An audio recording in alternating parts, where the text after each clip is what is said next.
अस्सलाम वालेकुम। टीवी कारवां और रेडियो कारवां के नाजरीन और सामीन, आपको आपकी होस्ट, आपकी दोस्त शिज़ा खानम का सलाम। मैं यहाँ पर हाजिर हूँ आपके साथ, और मेरे साथ मौजूद हैं हमारे सीनियर सहाफ़ी, एडिटर और हमारे बहुत ही जाने माने अ, पुरजोश शख्सियत जिनको कहते हैं तारिक नसीम साहब, जिन्होंने हमें अपडेट्स देनी है यहाँ पे। तो तारिक साहब, कैसे हैं आप? जी शुक्रिया। अस्सलाम वालेकुम टीवी कारवां के नाजरीन और हमारे रेडियो कारवां के सामाइन को तारिक नसीम का भी सलाम पहुंचे। मैं बिल्कुल ठीक हूँ शीजा जी। तो आगाज़ करते हैं, बिस्मिल्लाह कीजिए। जी तारिक साहब, प्रेस कॉन्फ्रेंस की तफसील तो बताइए। जी, आज DGISPR और शाह महमूद कुरैशी हमारे वजीर ख़ारजा हैं, उनकी हाँ। जॉइंट प्रेस कॉन्फ्रेंस हुई जिसमें उन्होंने बहुत अहम नुकात से पर्दा उठाया।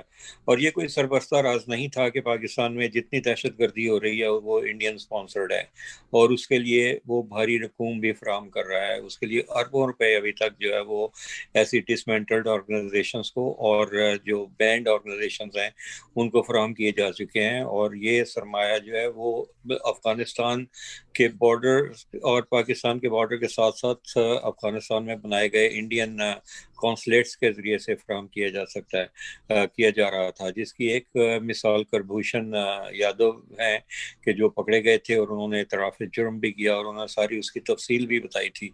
और इस दहशत गर्दी की हालिया वारदातों जो कोयटा और पेशावर में हुई, उसके पीछे भी रॉ का और NDS का हाथ था, जिसको उन्होंने पूरे उसके नक्शा और उसके साथ जो मनी ट्रेल थी वो भी उसके सबूतों के तौर पर फराहम की, और कौन कौन उसके बैकग्राउंड में काम कर रहा था और इंडियन आर्मी के कौन कौन लोग थे जो इस वक्त इंडियन कॉन्सुलेट्स में जो अफगानिस्तान में मौजूद हैं वो क्या क्या कर रहे थे, उसकी सारी तफसील बताई गई।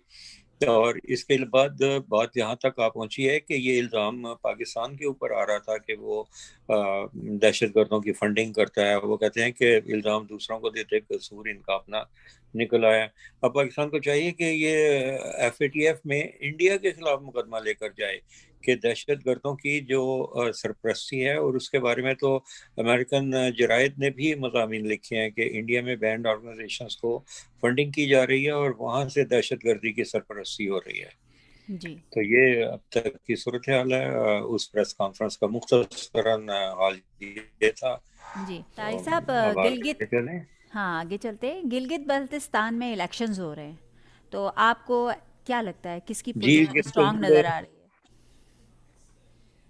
मुझे लगता है देखें, एक बात यह है कि जो मरियम बीवी हैं वो बड़े पुरजोश वहाँ पर रोज़ाना वो अपने नए नए ड्रेसेस के साथ जाती हैं। यानी एक हम्म। उनका वहाँ पर जो खिताब होता है वो ग्लैमरस होता है, और वो शायद अपने ग्लैमर से वहाँ की ख़वातीन वोटर्स को मुतासर करने की कोशिश कर रही हैं। लेकिन गिलगित बल्तिस्तान के बारे में अजीब बात यह है कि कई हल्के ऐसे हैं कि जिनमें कभी एक भी खातून ने कभी आप बाहर आकर वोट ही नहीं डाला। हम्म। और दूसरी बात यह है कि वहां पर मजहबी और मसलकी कार्ड जो है वो प्ले होता है। हम्म। और इस लिहाज से अगर आप ये देखा जाए तो पाकिस्तान मुस्लिम लीग नून ने जो एक खातून वहां पर मुहिम चला रही हैं इंतखाबी इलेक्शन के लिए, उन उन्होंने अपनी किसी खातून उम्मीदवार को टिकट ही नहीं दी। हम्म। और वो खवातीन के तहफ़्फ़ुज़ का वहाँ पर इजहार कर रही हैं। दूसरी तरफ बिलावल साहब पहुंचे हुए हैं वहाँ, और हम्म। फिर वो पीपल्स पार्टी के हक में पुरजोश खिताब कर रहे हैं। और फिर यह है कि जो हमारे वज़रा हैं वो भी PTI की जानिब से वहाँ पर मुहिम चला रहे हैं। तो इस वक्त देखा ये जा रहा है कि असल मुकाबला जो है वो नून लीग का नहीं है बल्कि PTI का और जो इत्तेहादी जमातों हमारी का है। पीपल्स पार्टी है उसके साथ होगा। जी। कई जमातों ने PTI की हिमायत की है और अपने उम्मीदवार विड्रॉ किए हैं, और इस तरह से जो है वो नंबर 1 पर PTI जा रही है, वहाँ दूसरे नंबर पर पीपल्स पार्टी है, और तीसरे नंबर पर सबसे आखिर में नून लीग है। नून लीग की वहाँ पर हुकूमत रही है, लेकिन ये है कि अब वो ये दावे तो करते हैं कि हमने तुम्हारे लिए बहुत कुछ किया। यही बात जो है वो बिलावल भुट्टो भी कर रहे हैं कि जब उनकी हुकूमत थी, उनके वालिद साहब प्रेसिडेंट थे, तो वो ये कहते हैं कि उन्होंने बहुत कुछ किया। लेकिन अगर टेक्निकली देखा जाए तो टेक्निकली मुशर्रफ साहब ने वहां पर बहुत काम किया, जनरल मुशर्रफ ने। अब चूंकि वो फौजी थे, इस वजह से एक जर्नैल का नाम लेते हुए सभी शर्माते हैं। उनको ये कहना चाहिए कि जनाब जनरल मुशर्रफ साहब ने वहाँ बहुत पर काम किया। जनरल मुशर्रफ अगर कोई अपना उम्मीदवार खड़ा कर देते तो उसको टिकट देते। उनकी भी एक मुस्लिम लीग है, पाकिस्तान मुस्लिम लीग के नाम से, तो उनको भी कामयाबी यकीनी थी। लेकिन यह है कि अब उनको वो जो हाल ही में जस्टिस वक़ार सेठ, जिनका इंतकाल कोरोना की वजह से हुआ, उन्होंने तो उनको सजाए मौत और वो फिर 3 दिन तक डी चौक में घसीट कर उनकी लाश को लटकाए रखा जाए, इतनी अजीब और करीब सजा दी। तो बहरहाल ये गिलगित बल्तिस्तान के इलेक्शन की सूरत हाल ये है। पीटीआई नंबर 1, नंबर 2 पीपीपी और नंबर 3 नून लीग। अच्छा, आपको मालूम है सर कि कोरोना के साथ साथ अब सर्दी की लहर भी आ गई है, और कोरोना के साथ सर्दी को भी compete करना, स्पेशली जो हमारी जो उस वक्त हालात हैं लोगों के, जो गुर्बत है, उसमें बहुत मुश्किल हो रहा है। तो आप इस बारे में क्या कहते हैं? गर्म कपड़े लोगों को मैसर हैं, वो तमाम सहूलियात उनको मैसर हैं जो सर्दी में होनी चाहिए काम शहरी को?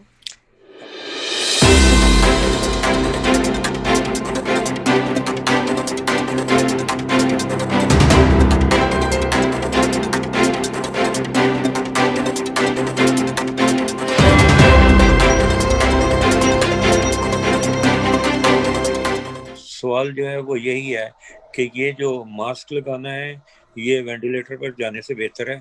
हाथ धोना बार बार जो है वो जिंदगी से हाथ धो लेने से बेहतर है। यानी जो इलाज है उससे बेहतर ये है कि आप परहेज करें, क्योंकि कहा जाता है कि prevention is better than cure. तो अब जब तक अगर आप मास्क लगा के बाहर नहीं निकलेंगे, हाथ नहीं धोएंगे, और तो इस तरह से आप जलसों में और समाजी और दूसरे इज्तिमात में जाएंगे तो फिर कोरोना की पकड़ तो लाजमी आएगी। इसलिए कनाडा की तरफ से, कनाडा में भी स्मार्ट लॉकडाउन आना शुरू हो चुका है।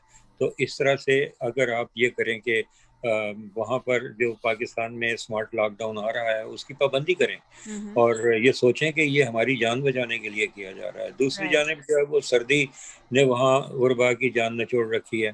तो हमें इस बारे में एक मजबूत मुहिम चलानी चाहिए कि पुराने कपड़े खरीद कर पहनने में कोई हर्ज नहीं।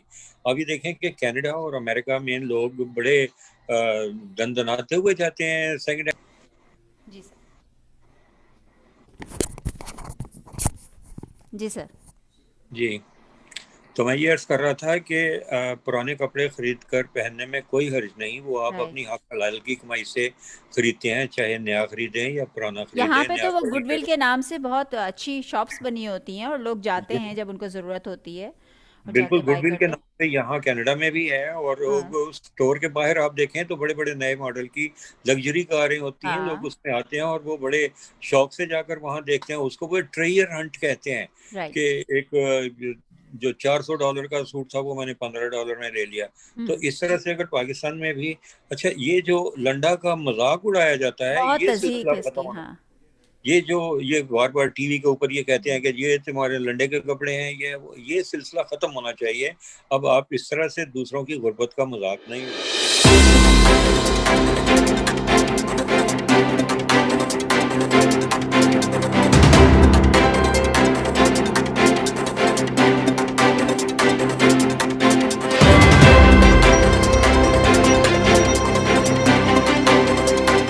लंडा का वर्ड जो है ये आया है, एक मिसेस लिंडा थी जो एक बरतानवी पाकिस्तान और हिंदुस्तान जिस वक्त वहाँ बरतानिया की हुकूमत थी, तो एक अंग्रेज अफसर की वाइफ थी, उनका नाम था मिसेस लिंडा। तो वो कराची में उस वक्त मुतय्यन थी। तो उन्होंने क्या किया कि उन्होंने पुराने कपड़े इधर उधर से इकट्ठे किए और वहां पर एक लिंडा स्टॉल लगा दिया कि जिसको जरूरत है वो ले जाए फ्री में। तो इस तरह से उनकी देखा देखी बहुत से लोगों ने ये इस तरह से स्टॉल लगाने शुरू कर दिए, लेकिन हर स्टॉल का नाम लिंडा स्टॉल हुआ करता था। तो इस तरह से वो होते होते वो लंडा बाजार बन गया वहां पर तो कराची वो में। लंडा लंडा नहीं है, लुंडा नहीं है, लिंडा है। लिंडा कहेंगे लिंडा तो है, अच्छा लेकिन अब वो चूंकि लंडा के नाम से मशहूर हो चुका है, तो इस वजह से फिर वो कराची में जो पहला लंडा बाजार बना, उसमें चूंकि पहले मेमन बरादरी थी, वो उन्होंने ये शुरू किया इसको कमर्शियल बुनियादों पर, लेकिन उसके बाद फिर पठान आ गए, तो इस वजह से उसको लाला बाजार भी कहा जाने लगा, क्योंकि लाला पठान अपने बड़े भाई या बाप को इज्जत और एहतराम के साथ कहते हैं। फिर राइट। उसके बाद यही काम जो है वो लाहौर के लंडा बाजार, वहां पर भी एक बाजार बना, और वह पेशावर में भी बने। तो इस तरह से जो है ये अब ये है कि जहां बरतानिया, अमेरिका, यूरोप से लोग अपने इस्तेमाल शुदा कपड़े जिनको वो नहीं इस्तेमाल कर रहे उनको डोनेट कर देते हैं। वो डोनेटेड कपड़े जो है वो पाकिस्तान ने बहुत अरसे से इसके इंपोर्ट की इजाजत दे रखी थी। इंडिया ने इजाजत नहीं दी थी, तो इंडिया से लोग वही पुराने कपड़े पाकिस्तान से जब वो अपने अजीजों कारब से मिलने आते थे तो वो खरीद कर वहां पर लेके जाते थे। तो अब ये है कि ये एक सनत की सूरत इख्तियार कर चुकी है। तो इस वजह से बल्कि इसकी हौसला अफजाई की तहरीक चलाई जानी चाहिए कि लंडा से कपड़ा खरीद कर पहनना कोई मजाक नहीं, और ये ना ही कोई इसमें कोई किसी की इज्जत कम होती है। आप जो वहां जाएं इत्मीनान से, वहां बड़े लोग खरीदने जाते थे, और मुझे आज तक याद पड़ता है कि वो कोई बेगम साहब वहां अपने लिए भी कपड़े खरीद रही होती थी, कोई ब्रांडेड, तो कोई देख लेता था तो उन्होंने कहा मैं अपने मुलाजिम के लिए ले रही हूँ। भाई इसमें शर्म की क्या बात है? अगर आप अपने लिए ले रहे हैं या अपने किसी मुलाजिम के लिए ले रहे हैं तो ये ठीक है, इसको आपका अपना पैसा है, आपने कोई चोरी का तो नहीं किया कि आप कौम का पैसा चोरी करके बाहर से जाके ब्रांडेड कपड़े खरीद कर पहने और फिर शो टकाएंगे जी ये देखें हमने क्या कपड़े पहने हुए हैं।